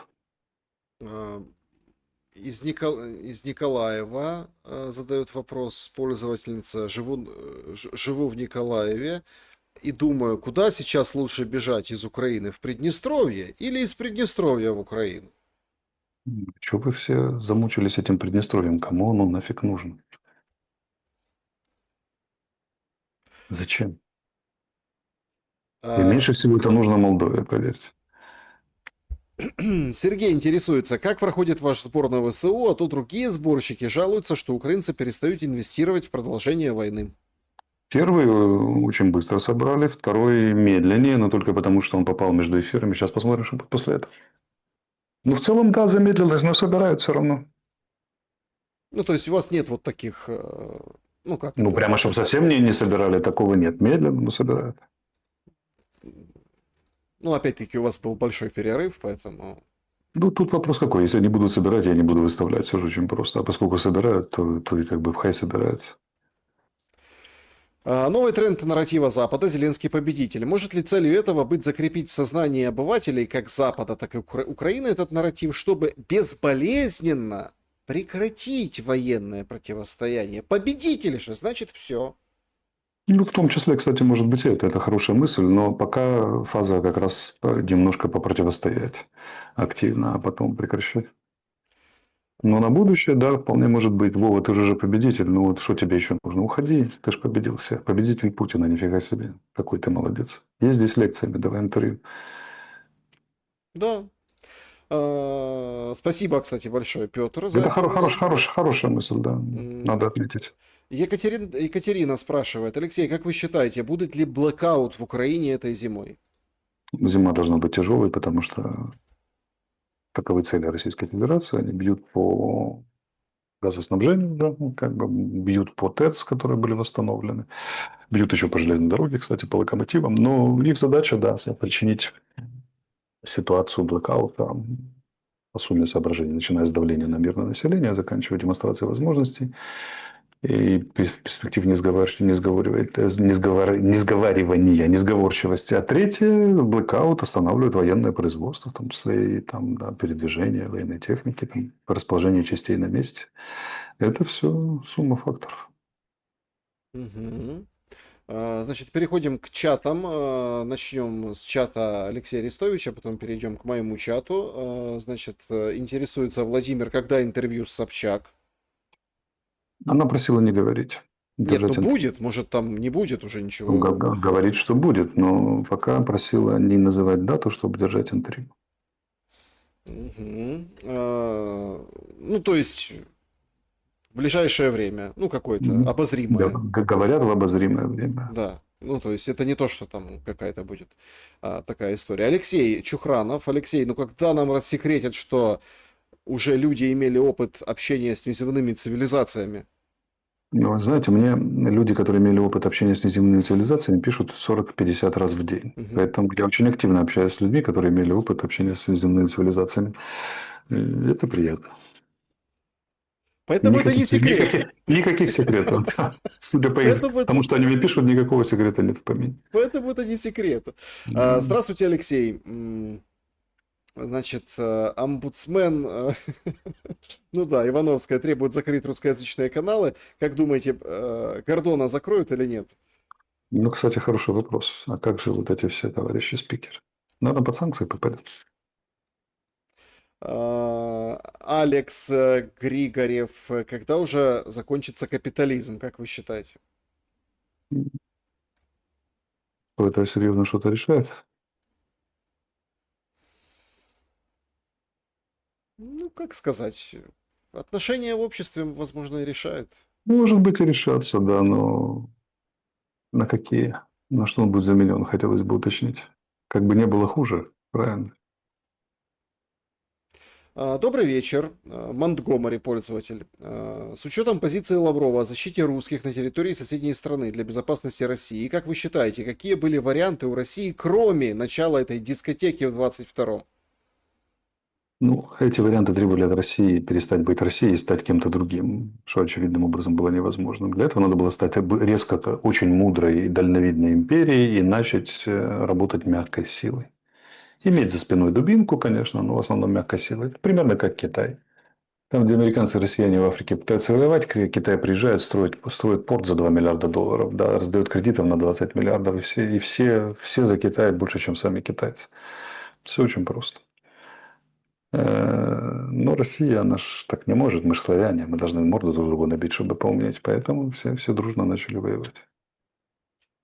Ирина, почему у палестинцев всегда побеждает Хамас, а в Афганистане Талибан? Ну вот почему? В палестинцах побеждает Хамас? Да.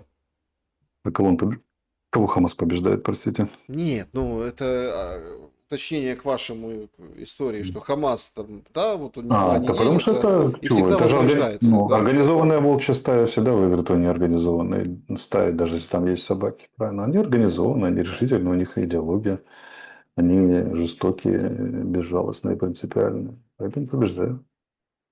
Какие страны в будущем находятся под ударом по волнам? Какая оценка? А Диммифилд. волна? Да. В смысле, каким волна? Ну, следующая волна там войны, А следующая противостояния, волна – да. Ближний Восток, зона проблемная, Юго-Восточная Азия, тот же Тайвань, в Европе это в первую очередь страны Балтии, потому что вступление стран Балтии, а также Финляндии и Швеции в НАТО обнулило результаты российской политики на Балтике за 300 лет, и они так это не оставят в покое.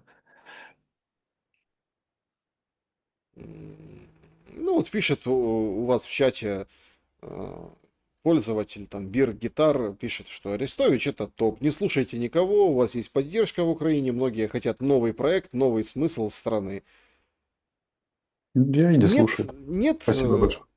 да, спасибо за поддержку. Нет у вас того, что все новое будет, наоборот, предаваться обструкции, потому что уже вступили в эту, ну, Смотря что новое. Если речь пойдет о человеческом достоинстве и перевода Украины в проект развития от проекта проедания, то, наверное, будет поддержано так или иначе. По крайней мере, в 19-м поддержали именно эту риторику.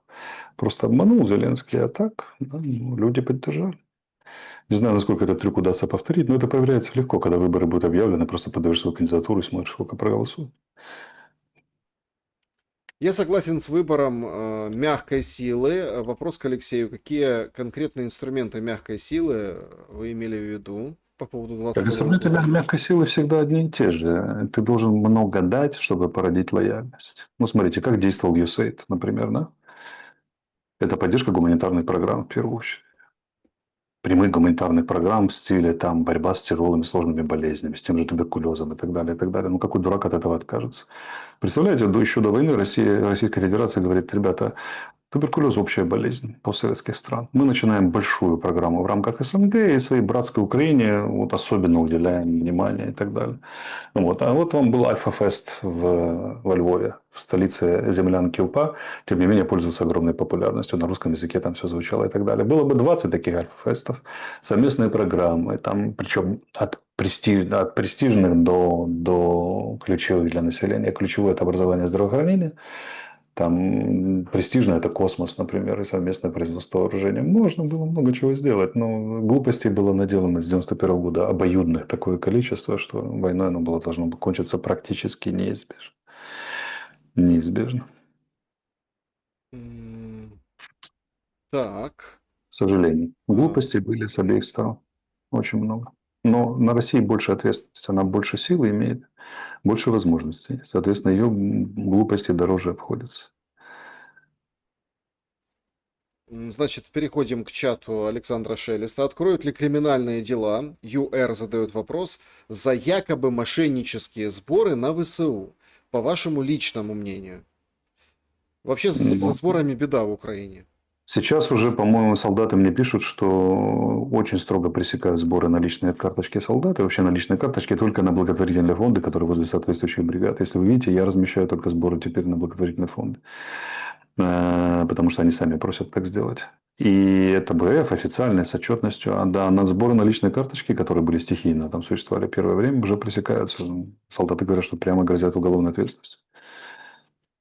Так что уже, наверное. А что-то, что остальное, вернее, что до больших сборов, там, например, Стерненко, Притула, то и другие, там надо вести расследование после войны, конечно. Можно и во время войны. Но после войны как минимум, потому что ну, не секрет, что, ну, как мне говорят, Алексей, вот смотри, когда мы тебя размещаем, ты никогда не просишь отката. Даже 1%. Это говорит, ты единственный, с кем мы, вот мне говорят военные, ты единственный, кто не просил никогда оставить себе, переслать и так далее. А я, честно говоря, даже был шокирован, что даже те люди, которые не на свои собирают и себе оставляют за волонтерскую деятельность, как обычно, 10-20%, а кто и больше, а те, которые просто размещают, что кто-то там собирает, они, оказывается, просят за это откат. Ну, в принципе, чему удивляться?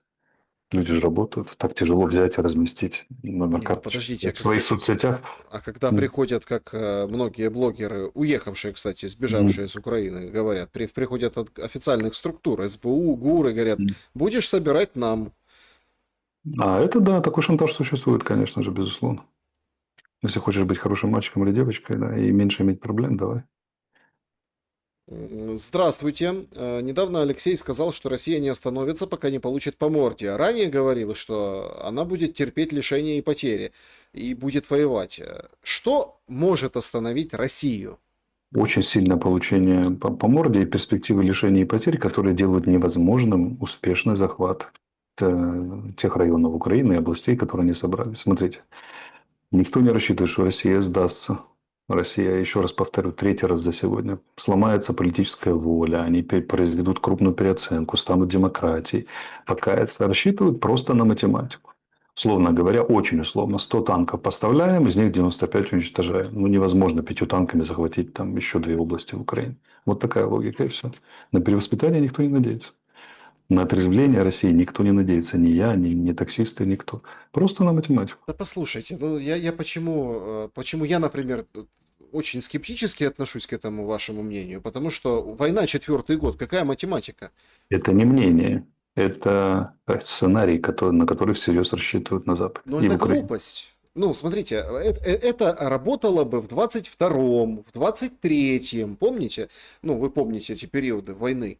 Тогда, да, действительно, математика. Ага, тут поехали эти корыта, расконсервировали, да, в товарном количестве. А там приехали хаймарсы, а тут леопарды передали. И все же, помните это, Вандерваффе, леопарды одевали, все, Абрамсы, вот это все. И тогда действительно математика. Ага, у тебя столько танков, у тебя столько танков. А сейчас же математика не работает, потому что там в гаражах дроны, и там массовое производство дронов. Математика работает, смотрите, математика работает еще ого как. Во-первых, эти дроны нужно произвести и применить, а у нас тут недавно заявили, что 50% из них не очень дееспособны. Это же математика. Второе, например, представим себе, что вот чисто гипотетически, ну, дали там агавки в товарном количестве и прочие гавки.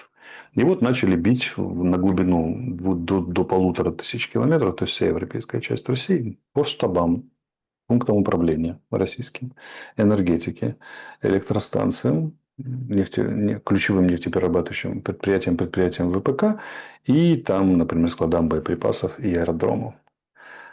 Но если будут бить много, эта война математически начнет становиться фактором. Вот такая война. Поэтому, мы не знаем. Но планы такие. Планы. Мои планы вы знаете. Мои планы очень простые. Помирить, чтобы больше никто не воевал никогда. Создать систему, чтобы больше никто не воевал. А планы тех, кто дает вооружение и технику и применяет вооружение, это не мои планы, услышите? Это планы тех, кто их производит, дает и поставляет Украине. И тех, кто в Украине их применяет.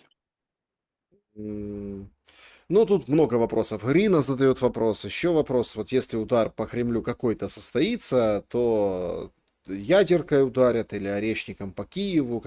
Что будет делать Россия, как вы думаете? Может ударить ядеркой, может ударить орешником. И убьют 300 гражданских за раз. Что от этого война прекратится? Это М, просто будет эскалация. А эскалация это математически означает большее количество жертв, разрушений, но отнюдь не означает остановку войны. Опять же, возвращаем мяч только уже такой же. Остановится ли Украина, если по ней сильно бить? Мы ж рассчитываем, вы говорите, что напрасно рассчитывать, что Россия остановится, так Украина не собирается пока останавливаться. А тем более, наверное, и Россия не соберется останавливаться. Но планы такие. Вот такой сценарий, он утвержден на бумаге, уже пошли поставки, и все хотят срочно поручить Россию и математически доказать, что ай-яй-яй, что не проиграет Россия, а планы на захват не получатся. Мы с вами будем видеть, как это что, во что это выльется реально. Эти расчеты, эти планы. Видим в кратчайшие сроки, там, до полугода, года. Быстро не будет. Алексей, как вы думаете, в каких странах ЕС или бывшего Союза с демократией хуже, чем в России? Андрей задает вопрос. Тут Словакия сенсация же. Первые вышли, приняли закон, где, короче, внутреннее национальное законодательство выше европейских, директив Еврокомиссии. Это такой шаг исторический на Да, самом это деле. исторический шаг, да, шаг к развалу ЕС, на самом деле. Я не знаю, я не специалист по демократии, но могу сказать, что вот ключевой параграф суды, например. Суды все-таки на Западе более справедливые и честные. И менее коррумпированные, несравнимо с любым постсоветским государством. Запад в очень большом кризисе, но, например, по судебной системе остается все еще, по защите прав человека остается островом, такому, на котором можно рассчитывать на правосудие справедливо. А это фактор очень важный. А, Пользователь пишет: Здравствуйте, Алексей. Вопрос. Ваше мнение о возможной мобилизации в России и Украине? Я сам из России, против войны и устал от нее. Устал от шизоидных амбиций плешивого гибиста и бла на из КВН. В общем, чума на оба ваших дома. Планы в России на мобилизацию есть. Есть они давно и непрерывно, потому что мобилизация даст им два крупных преимущества. Сразу на Украинском фронте. И второе, с возможностью создать сухопутную группировку на западных границах и поддержать давление на общественное мнение и политику стран ЕС, особенно стран Балтии, постоянным наличием группировки, которая будет угрожать. 1100 там нужно не меньше, 150. Чтобы шевелилась страны Балтии, там Польша, реально боялись и так далее. Для них это крайне выгодно. Для них это плюсы. Не плюсы – это напряжение общественно-политической ситуации в самой России. Второе – это шаг к резкой эскалации, который разом оправдает все антироссийские действия, всю антироссийскую риторику. Мы за мир, а они, посмотрите, они мобилизируются. Мобилизация всегда война. Война и усиление войны. Поэтому это очень сложный амбивалентный шаг. Они фактически готовы к мобилизации на уровне оргмероприятий. Оргмоб-мероприятий не проводят ее. Я думаю, что до того, как прояснится, к чему пришли в результате серии переговоров сейчас Си Цзиньпинь и Трамп, и либо они дальше воюют, либо все-таки мирятся, либо какой-то вооруженный нейтралитет и война на периферии. Это три основных варианта. И будет решаться вопрос российской мобилизации. Мгм. Но смотрите, сам факт, что в России призыв круглый год, это фактически непрерывная мобилизация, просто под видом призыва срочников. Уже меры принимаются. Уже можно сказать, что они расширяют возможности для мобилизации. Кроме того, что смеется пользователь АД, ад, пользователь АД. Кроме того, что все там свои, какие еще причины, что не летит на Банковую и в Раду? Потому что это очень серьезная эскалация. Это сразу обрыв переговорного трека, который, как вы видите, идет непрерывно. Поэтому лидеры всех государств очень плохо относятся, когда атакуют лидеров других государств. Кого угодно, только не лидеров. Поэтому и берегут. Раз. А во-вторых, они же, вдруг случайно можно убить Зеленского, и придет кто-то более эффективный. У России сразу будет больше проблем. Пусть даже на 5%, но больше. А зачем? Я говорил и говорю, и в России так считают, что Зеленский очень эффективно разваливает Украину. Зачем же ему мешать это делать? Ну, все свои там, да. А, Да. Работающие на свои цели, скажем так, как минимум для них.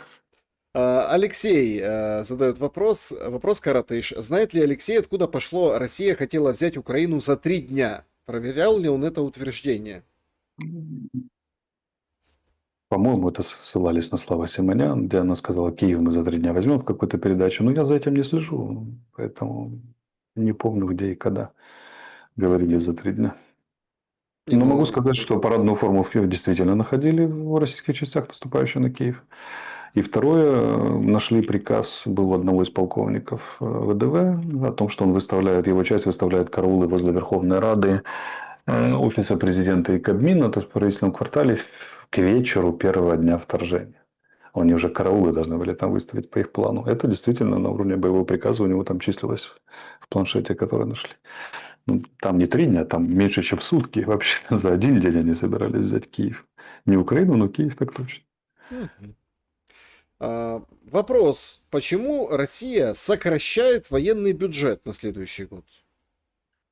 Во-первых, это могут быть скрытые. У меня нет таких данных, я не слышал. Но если вы утверждаете, что это так, или где-то прочитали, то можем в качестве гипотезы предположить. Могут уйти в скрытые статьи, чтобы показать деэскалацию, по причине, как они показали, что они продляют на год добровольный мораторий про ограничение ракет малой и средней дальности. Добровольно. Вот. А могут действительно сокращать военный бюджет, потому что ну, например, программы развертывания вооруженных сил, они же там 12 дивизий собираются разворачивать, еще какие-то округа он формирует и так далее, могут растянуть на более длинное время, длительное. Потому что, например, напряг возникает, не хватает денег на войну, не хотят создавать, а забирать социальных программ. Это нормально, война вообще это напряжение сил, поэтому денег может и не хватать. Мгм. Но если вы надеетесь, что это означает остановку войны, сразу говорю, не надейтесь. Значит, ну, тут про российские акции тоже вдогонку пишут люди. Ну, мол, начинают как бы падать, искусственно обесценивают. Они вот так вот всё то падают, то поднимаются. А с этого, собственно говоря, живет рынок акций. Поэтому сам факт, если бы они не дорожали и не дешевели, не было бы рынка акций. Понятно, что у всех сейчас, конечно, такие причины. Я хочу вот закончить вот таким двойным вопросом. От Берг Лава и от Дензеля. Да, вот два таких вопроса соединить в один. Значит, нет, это не Дензель, это другой вопрос. Вот, от все... Дензел Вашингтон, я надеюсь, у нас в чате. Да. От Всеволода Буянова. Да, вот, смотрите. Вопрос от Всеволода. Сколько готовы терпеть украинцы лишение и военное положение? 5, 10, 15 лет? Или сейчас этап полной безнадеги? Ну и отсюда, параллельно объединяя, здравствуйте, Алексей, как вы считаете, какая же все-таки настоящая, истинная причина этой войны? Мы же братья-славяне, в прошлом один народ. И какие есть вообще решения? Вот так. Сколько готовы терпеть, хрен его знает, но опыт того же Ирана и Ирака показывает, что достаточно долго, хотя там война была кровавейшая, с химическим оружием, с 12-летними детьми, которые волнами шли на минные поля разминировать и так далее. При том, что в Иране шли внутренние репрессии в результате исламской революции, тем не менее, воевали аж бегом. Что касается... То есть, я думаю, это надолго, длинная история. Будут ворчать, недовольны, сыпаться психологически, но война будет продолжаться, если будет на то воля. Истинные причины этой войны комплексные и сложные. Но я думаю, что главная причина – это то, что и Украина, и Россия очень хотели, чтобы Запад принял их на равных. И в этом соревновании начали бить друг друга кастрюлями по голове по принципу «мы равнее нам». Вот это вот потому, что проиграли самих себя в 91 году. Добровольно. Между прочим, проиграли. Добровольно отказались. Вот это истинная причина. Продали себя, решили пойти на Запад. Грубо говоря, очень хотели видеомагнитофон, шведскую стенку и что там, и жвачку. Ну, теперь получили. У всех есть видеомагнитофон, стенка и жвачка. Алексей Николаевич, но война же не позволяет найти себя. Нет, война как раз очень хорошее средство сбросить лишнее и найти себя. Вообще на войне побеждает тот, кто лучше интегрирует свою тень. А человеческое развитие, как и развитие общества, идет через интеграцию тени.